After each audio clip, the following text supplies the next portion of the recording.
A lot of technology is used in different analyzers today.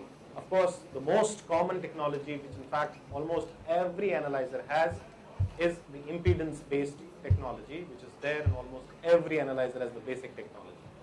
We also have differences in conductivity. We have scatter properties, looking at the volumes, cytochemistry like in ADVIA, fluorescence staining like in many of the newer age analyzers which we have, and of course the age-old VCS, or the volume conductivity scatter, which has been happening for quite some time. Coming to the three-part differential systems, the three-part differential system, we're talking about the scatter plot, the histogram plot, which identifies the three basic populations of cells, right? So the three basic populations which are identified are your lymphocytes, the granulocytes, and the mixed population. Why would we say a mixed population? Because they're not able to differentiate these cells into two different subtypes. And primarily, most of them are based on the volume. The entire histogram is based on volume. So, based on the volume and the size which has been decided for different cell populations, the cells are put into different plots. Of course, in this plot also you are able to identify the abnormal cells. I had shown it in my presentation earlier in the day. And when you look at those plots, you will be able to classify them.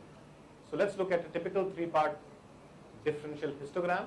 You have the granulocytes, the mononuclear cell area, which is otherwise called the undifferentiated cell area, and you have a peak of lymphocytes over here. Now it's in this area that you will be able to find all your other cells. That's your basophils, your eosinophils, will all fall in this particular area, and of course the monocytes, right? And the granulocytes generally fall into this area. Now, in terms of volume, does any one of you remember what was the size of a lymphocyte? Size of a lymphocyte? You can check it out there itself. It's mentioned right from here. Yeah. So usually about 50 to about 90 femtoliters, and then anything beyond 90 to about 200 femtoliters is your other cells, and anything which is beyond 200 femtoliters are your granulocytes. But a basophil, if you go back by the morphological parameters, a basophil would have a size which would be almost as big as a neutrophil.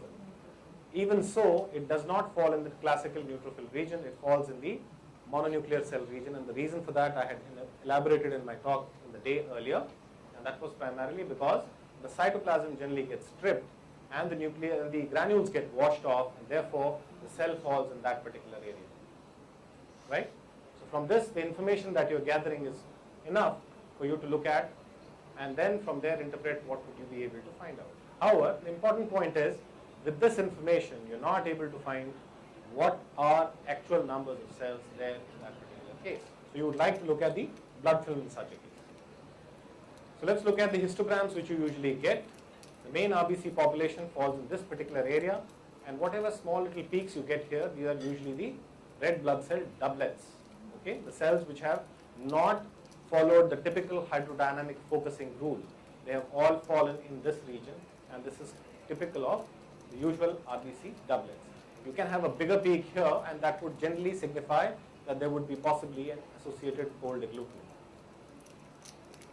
When we look at a typical red WBC histogram, this is the different type of cells which we see. We have already mentioned that earlier as well. And as we move on to a 5-part differential program, we see that you can use a typical impedance, you can use conductivity. Impedance is in terms of the volumes. Conductivity actually talks about different types of cells based on the laser which falls onto it and the light scatter which you get from there. Of course, you have flow cytometry, and you also have cytochemistry which is used in some of the hematology analyzers. So the three chambers which are primarily used in majority of the hematology analyzers is the RBC platelet, the hemoglobin WBC, and the differential one, right? And the RBC platelet chamber you are using for RBC counting, you are also using it for platelet counting, right?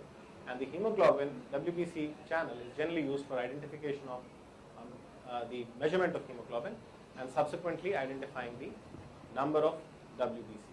And there is a differential channel in which different types of parameters are used, like your cytochemistry or other parameters, when you are able to get your differential down. Now, hemoglobin is identified by a spectrophotometric method. There are various chemicals which are used in different analyzers. In some of the analyzers, it's a usual modified cyanomethemoglobin method. In the newer ones, in the different ones, you have sulfloryl methods. And there is one more which I'm forgetting today. So I will not be able to remember that now. Probably after the class, I'll try to remember it and tell you. Now, another point is the volume conductivity in the scatter, which is usual patterns seen in the analyzers from the Coulter. Okay, so if you look at a classical Coulter histogram, this is how the cubicle would be shown in the earlier ones, and they would differentiate into all these different cell patterns as you're seeing in this particular picture. And then comes the ADVIA, from where you were using a peroxidase channel, and you used myeloperoxidase to differentiate different cells, and obviously this was giving you an added advantage where if you were not having a peroxidase positivity, the cells will fall in this particular region, and that they would be unstained cells, right? And they would be larger cells, so you did not have any peroxidase activity there. Obviously, the highest peroxidase activity would be seen in the eosinophils, and that's where you're seeing them, and you would also have neutrophils showing your peroxidase activity. So this is another analyzer which gives you a way of identifying different cell populations. And they would also give you what is called the mean peroxidase activity index, and this was an instrument from Technikon and was basically derived from the cytochemistry based technique. Now there are also other issues in this particular case, which was that you would have this activity increased in bacterial infections and also in Plasmodium vivax and falciparum infections. However, there would be no change in viral infections, so it was useful in this particular analyzer, and that's where they were talking about MPI for differentiating between viral infections and bacterial infections and malaria. Of course, there was also something which is now talking about the 7-part differential systems, where you would use the classical 5-part, and then you would use the other high-end technologies to identify various subcell populations like your nucleated red blood cells, etc. And they would claim that it literally sees the cells. So actually it really still does not see the cells, it still sees the particles. That's what I wanted to emphasize. Let's look at LH750. This is one of the most common analyzers which I have seen in my practice for the last 13 years. We have measurements which are direct measurements of RBCs, WBCs, counts, and hemoglobin. It derives from its size distribution the mean corpuscular volume, the mean platelet volume, RDW, and platelets. It does a calculated identification of NCH, MCHC, and hematocrit, and the differential counts are done by the volume conductivity and scatter methodology. You also have the reticulocytes, and this is again done using the volume conductivity and scatter. You really do not have a typical, and then you are able to actually give the immature reticulocyte fraction as well. So a typical passage of a cell through the aperture, the typical volume conductivity and scatter, as you can see in these pictures. And then finally you would get a data plot like this. This was the data plot which you would get from HMX and your Genus versions. And this is what you get today from the LH750 version, and that's what you'll see. And you are able to actually have that cube kind of a thing as well. And of course, they have the new systems now, which is the Unicell DXH. Far more advantages than what you had previously. The reason is that it is able to actually look at the light which is coming from the cells at multi-parameters, not the usual parameter which you had. The usual parameters would be like a single parameter coming in the forward and the side scatter at 90 degrees. Here, there are many other degrees which are looked at, so therefore a lot of information is coming out which is giving you far better information about a particular cell. So when the light is coming out, you have an axial cell which is going direct straight, and then you look at the angles. So you have a low angle scatter, a relatively upper median angle scatter, and as you keep on moving, you are able to get more and more information, and this information ultimately, based on the algorithmic approach, you are able to have this classification of different cell types, right? And then a very interesting pattern which I felt was very, very important is that once the cells have been plotted on this plot, you have this something called a snake algorithm, which allows you to differentiate and categorize cells into different subtypes. And see how it is nicely putting them across in a single file like that, and then you are able to identify cells separately. And therefore, based on this, you are able to get your cell populations distinctly. So virtually, if you ask me, does it see cells? Well, it still sees particles, but differentiates the particles into different subgroups, and therefore gives you a far better information than what you would have gotten previously. This different angles at which you are able to see the scattered light from the analyzer is also able to give you a lot better information about nucleated red cell determination. And that's where the analyzer scores far better. And if you look at the NRBC enumeration, even though it is just based on the usual light scatter properties, you are able to identify your nucleated red cell populations distinctly because you are able to have what is called the data fusion module on this particular analyzer. And finally, you also have the templates which are already existing within the system based on which you do what is called the template matching and finally give out the result which is being identified. And all this takes hardly a minute. Right? And then you have all these quality parameters which are available in this particular instrument. In addition to all this, the instrument is also able to give you what is called the early granulocytic cells.